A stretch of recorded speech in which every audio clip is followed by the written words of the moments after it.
Welcome to another episode of The Brand Called You, a video and podcast show that brings you leadership lessons, knowledge, experience, and wisdom from hundreds of successful individuals from around the world.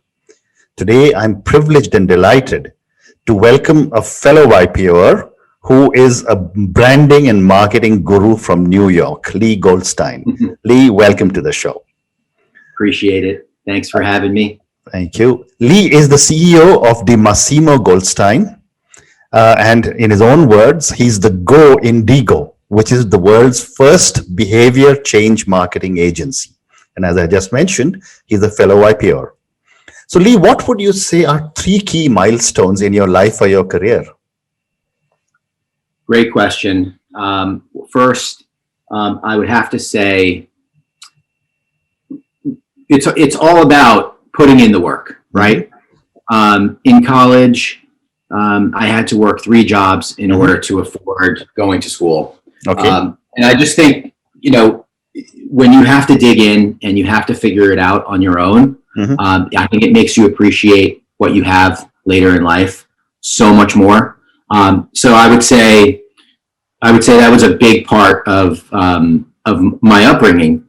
Just figuring out how to do it on my own and not having to rely on anyone else. Okay. 3 key milestones, right? So I would say the second is, how do you balance being a great leader, both at the office and at home? My kids need to see me as their great leader of the household, right alongside my wife. We're partners.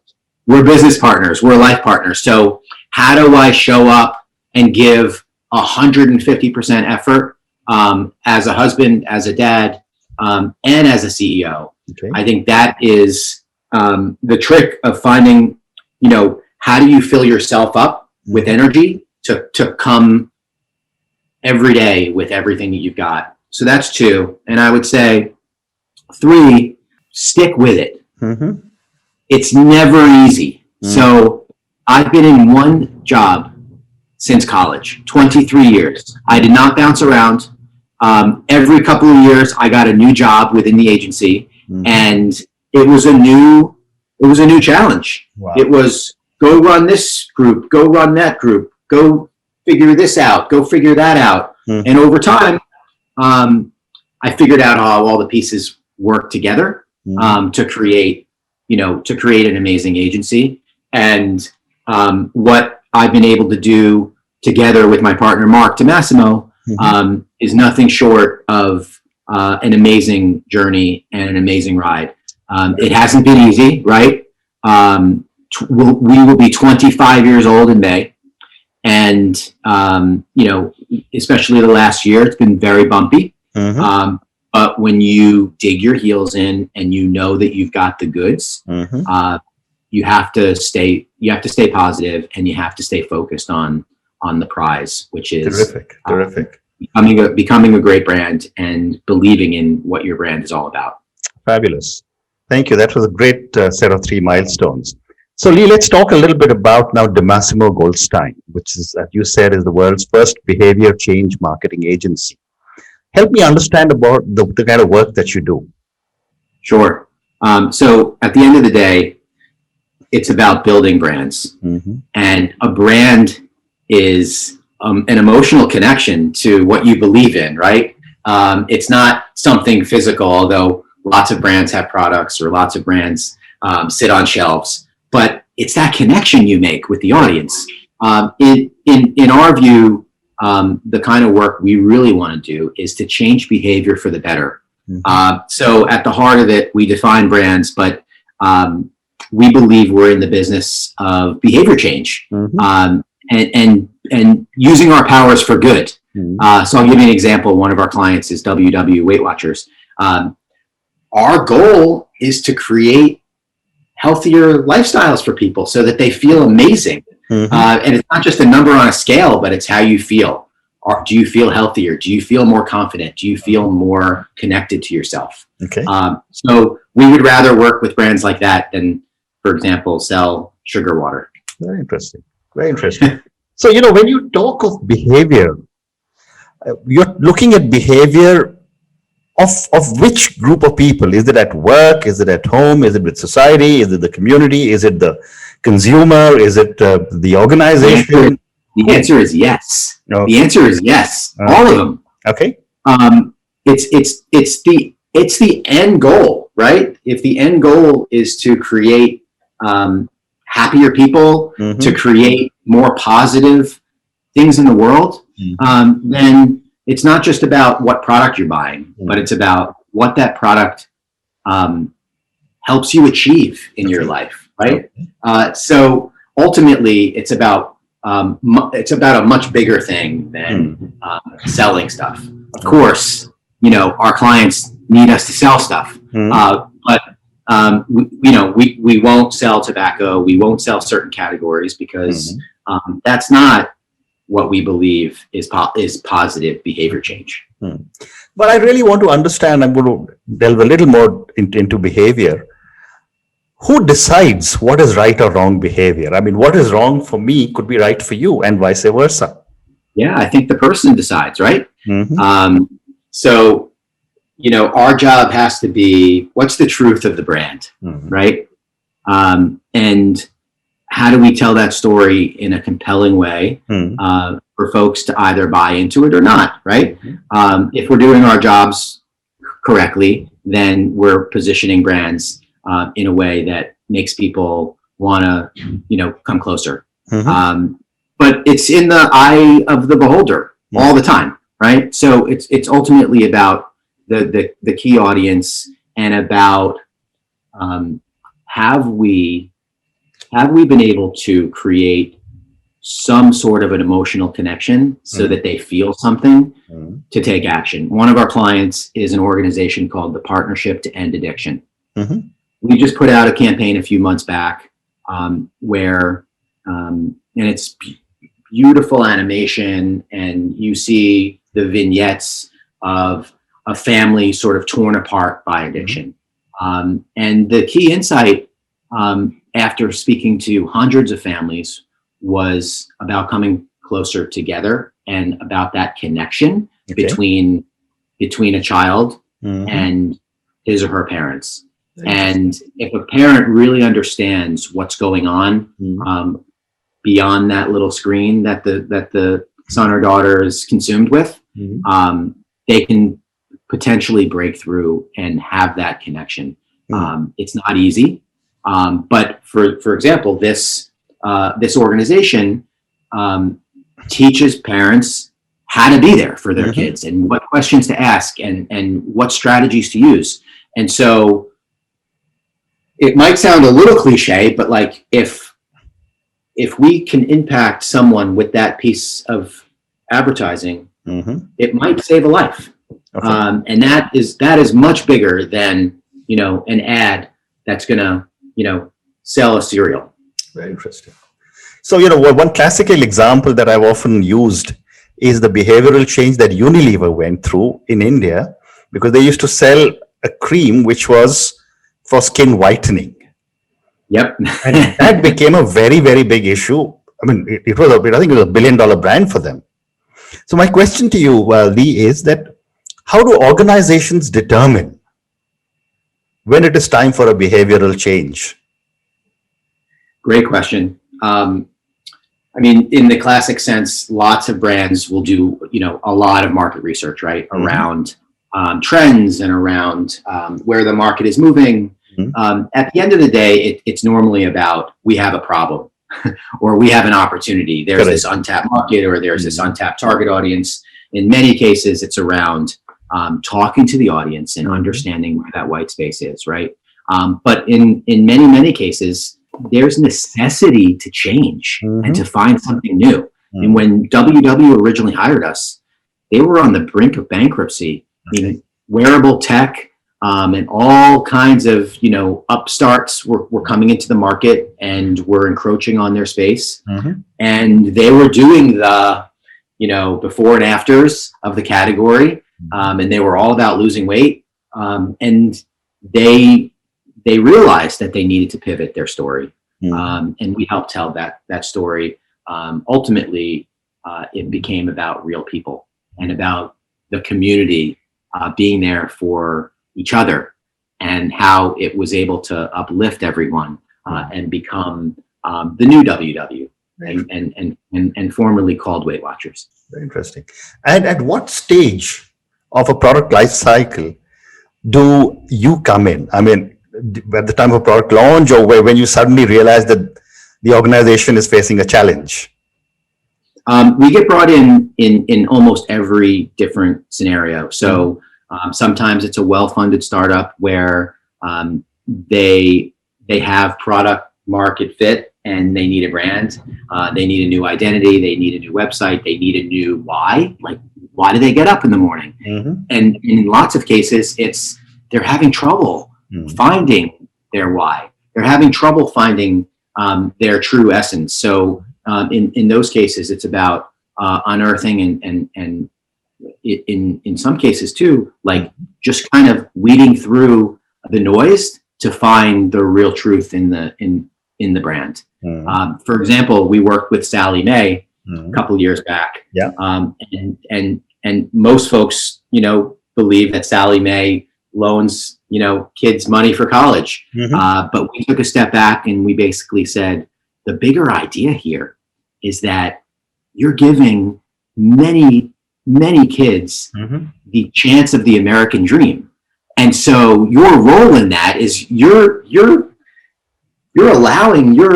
fostering, the chance of higher education in this country. So it's not just, you're giving a loan, but you're offering so much more, a lifeline to many kids that couldn't go to college without your support. So it's sometimes reframing it. Fascinating. So, when I was reading about you, I also found that you work with clients for their personal brands. My question to you is that if a client wants to work with you to promote their personal brand, what are some of the steps you would take? We don't do too much work in personal brand, but there are certain situations where a leader of a company and like when you look at a Steve Jobs, right, or you look at an Elon Musk, right, those personalities and their companies are inextricably linked, right? So what I would say is whether it's a brand or a personal brand, really understanding what you stand for and really understanding who you're for is incredibly important, right? And whether you're talking about a company or for someone's person, it's really about what value do they bring to the world, right? What point of view do you bring to the world? Correct. So lots of folks are on LinkedIn creating personal brands. And at the end of the day, it's all about what value you add, right, to your audience. So, when you run an agency, right, my partner has, over 30,000 connections on LinkedIn and he publishes every day. And he has an audience. He has a personal brand. Hopefully I will at some point as well. But the idea is that you connect what you believe in with your actions and you add value to your audience. And I think that's how you build a personal brand, adding value every day. Okay. So my next question is, let's come back to companies, changing behaviors. Can you give me one or two examples of where you've seen dramatic shifts? I mean, you don't need to give names of companies, but just some examples for our viewers and listeners. Yeah, absolutely. So do you remember a few years back, CVS Pharmacy decided that they were no longer going to sell cigarettes? I mean, to me, I think they probably took a $2 billion hit on their top line, right? So to me, that is all about changing behavior for the good, right? They knew that it was going to hurt their business, but they probably recognized that it was probably good for business over the long run, although it might hurt in the short run. That's just one big example. But look at what Tesla's doing. Look at what all these companies are doing to shake up, their industries. Look at what's happening right now in the fitness industry, right? One of our clients is Echelon Fitness, which is, a big player in connected fitness and transforming the way you think about getting healthier at home, right? And so they're going to become, the fitness provider for many, many Americans who don't want to go to the gym anymore and can't afford potentially some of the higher priced, competitors that are out there. So it's a really interesting time to be a marketer. Okay. And, I'm going to ask you this question. I think I asked you a little earlier also, that, when an organization decides to change its behavior, an organization is a sum of the people who work for the organization. And I have seen this so many times in my life that the people can stall or stymie a major change project. What are your thoughts on this? Well, it's so true. I mean, just look at what happened a few years back with the Me Too movement, right? I mean, that's an extreme example, but look at what's happening, to the top newscasters or the top CEOs that their personal behavior, right, is impacting not only their lives, but their company's lives and livelihoods of so many people that work in those organizations. And so you need to come to work every day knowing the responsibility that you have, right? And that your behavior is representing a lot of people, and not just yourself. And very often you will find, and there are many examples all over the world where the behavior patterns of the leaders of a company are in direct conflict with the brand of the company. So when you want to have a behavioral change of the company, what do you do to the leaders? Well, sometimes you've got to remove those leaders, right? I mean, there are so many examples of leaders that aren't displaying the behavior that they need to display in order to really earn that title of leader or CEO. So boards and lots of governing bodies need to do what they need to do in order to get the right leader in place. But it's a huge responsibility, and that's the truth of business today. I agree with you. So one more question for you, about DiMassimo Goldstein, and you said you've been in business for 25 years. You must have worked for thousands of clients. What are some of the core values you believe in? So I talk about this a lot, but the number one word I would use is caring. When you care, right? It's not just about the revenue or the profit, but it's about the person at the end of the day. It's about the person that you're doing business with. They become friends, they become colleagues, they become, career, influencers forever, right? And it's funny, a lot of people ask us, what brands do you want to work for? And I always flip it around and say, I'm not really concerned about the brands. I'm actually really focused on the person, the people that we work with. We want to work with change agents that want to do something different, right? But when you connect caring, like really caring, like you'll answer the phone at 11 o'clock on a Saturday night and you'll show up to a wake and you'll take a call 24/7, right? Because you're in it with them and you don't work for some big conglomerate. You work for that person.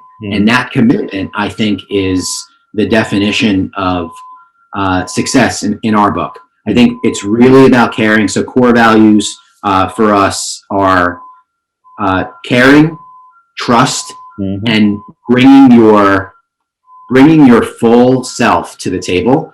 And clients really appreciate when you tell them the truth, even if they don't want to hear it. Well said. Well said. So I'm going to now move to the last segment of our conversation. There's some questions for you personally. Great. Very successful career, built so many brands, worked with so many people. From where you are at today, what does success mean to Lee? I love that question because early on in most folks' career, money is a big driver, right? I always tell people the money is going to follow you if you're a star. So I think success to me means you get to do what you love, and not because it's a job, but because it's more of a calling. Like you're drawn to, like I was drawn to this business because I love creativity. Okay. And I love seeing the impact that a big idea can have on a brand and a business, right? Ultimately, we believe that a big creative idea, a big brand idea is the ultimate economic multiplier. And seeing that connection between doing something really different and sometimes getting clients out of their comfort zone a bit to take a little bit of a risk. Seeing the results of an idea like that is super meaningful, and connects to my why, which is I want to make an impact and I want to be the trusted advisor for those folks. Fascinating. And a follow-up question to success is who or what inspires you? Great question. Certainly, my partner Mark has inspired me for 25 years. I mean, he just a brilliant mind, a brilliant thinker, someone that I trust implicitly. So it's amazing when you have a partner that you can trust and that you can say, you can have really bad ideas with, and you can have really great ideas with, and you make each other better. That's the ultimate. I'll also say my dad.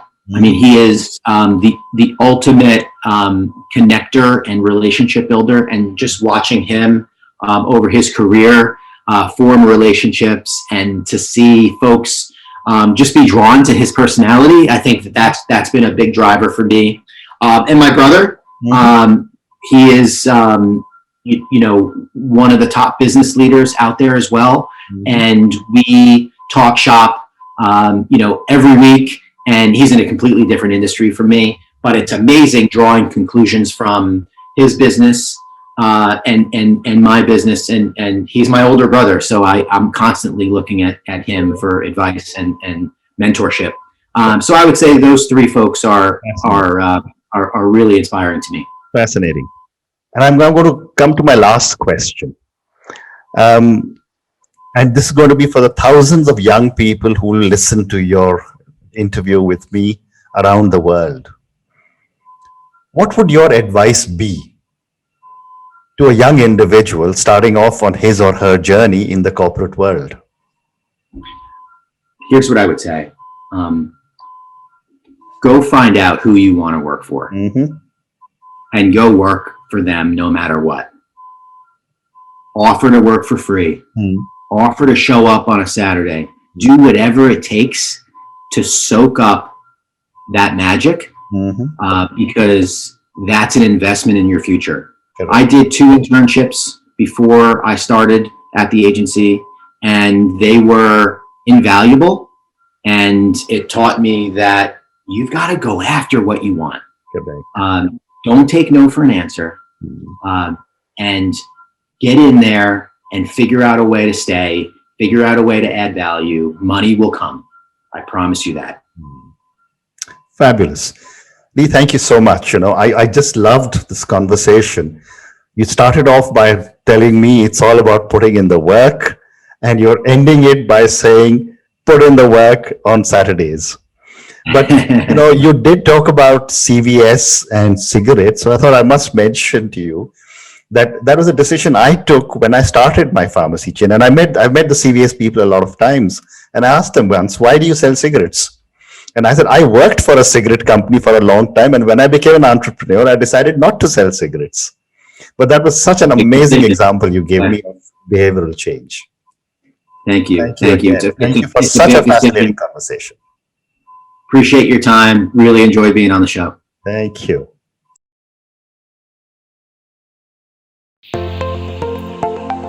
Thank you for listening to The Brand Called You videocast and podcast, a platform that brings you knowledge, experience, and wisdom of hundreds of successful individuals from around the world.